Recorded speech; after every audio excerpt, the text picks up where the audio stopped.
میرے چینل کو سبسکرائب کریں، لائک کریں اور شیئر کریں۔ تمام دوستوں کو گزارش کی جاتی ہے کہ ہمارے اس چینل پر اسلامی مسئلے مسائل اور اسلامی بیانات اور دس حدیث کے مطابق اپلوڈ ہوتی ہیں۔ براہ کرم اس ویڈیو کو آخر تک دیکھیں۔ شکریہ۔ عن ابن عباس قال قال رسول الله صلى الله عليه وسلم الدين يسر أو كما قال عليه الصلاة والسلام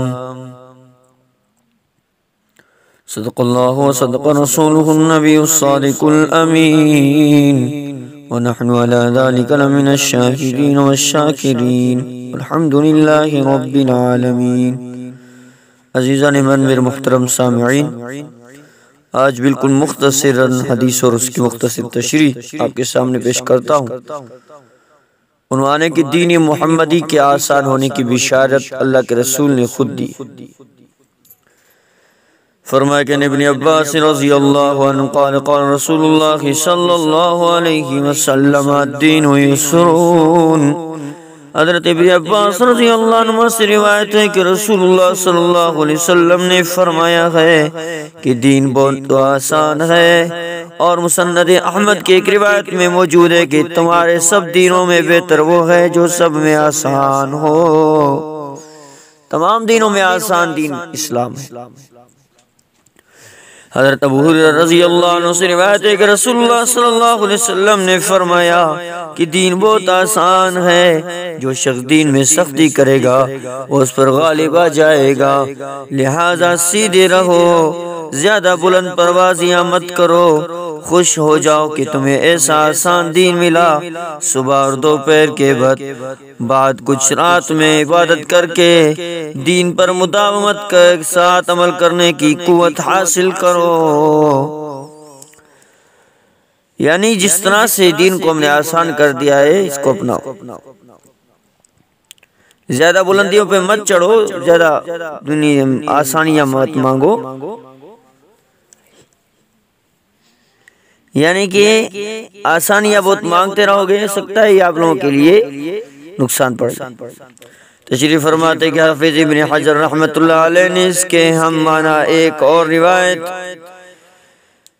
حضرت محجن بن عین سے نکل کی ہے کہ انکم لن تنالوا هذه الامر بالمغالبۃ وخیر دینکم اليسر۔ تم دین کو زور آزمائی کر کے ہرگز نہ پا سکتے،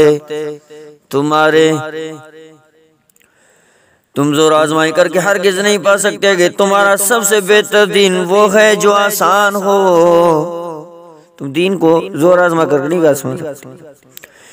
ابن منیر فرماتے ہیں کہ ایک حدیث میں عبادت میں جد و جہد کرنے کی ممانعت نہیں ہے، بلکہ اس کی افراد کی ممانعت ہے، جس کا نتیجہ فرائض اور واجبات کا ترک بن جائے۔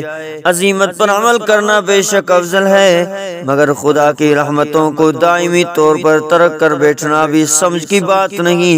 جو شخص تیمم کے موقع پر ہمیشہ وضو کرنا ضروری تصور کرے گا، اسے آخر ایک دن جھک مار کر خدا کی رحمتوں کے دامن میں پناہ لینا پڑے گا۔ بعض صحابہ کرام رضی اللہ عنہ اجمعین نے زمانہ شباب حضرت صلی اللہ علیہ وسلم کی تجویز کردہ رخصتوں پر عمل نہ کیا، آخر ضعف میں، آخر تکلیف میں، آخری بڑھاپے میں کے زمانے میں انہیں پچھتانا پڑا، اور یہ حسرت ہوئی کاش انہوں نے آپ صلی اللہ علیہ وسلم کی رخصت کو قبول کر لیا ہوتا۔ عجیب بہت سی آسانی اسلام محمدیہ اور محمدیہ دین میں ملی ہے۔ اللہ تبارک و تعالی سے دعا ہے رب العالمین ہمیں ان سب پہ عمل کرنے کی توفیق عطا فرمائے۔ اللہ رب العزت ہمیں آسان دین دی ہے، اور اس آسان دین پہ عمل کرنے کی توفیق، کیونکہ قرآن مقدس میں اللہ نے خود فرمایا کہ میں آپ لوگوں سے یرید اللہ بکم اليسر ولا یرید بکم العسر، میں اللہ تعالیٰ تم لوگوں سے آسانی کا ارادہ کرتا ہوں، مشکلات کا ارادہ نہیں کرتا۔ اللہ تبارک و تعالی سے دعا رب العالمین ہمیں عمل کرنے کی توفیق عطا فرمائے۔ وآخر دعوانا الحمدللہ رب العالمین۔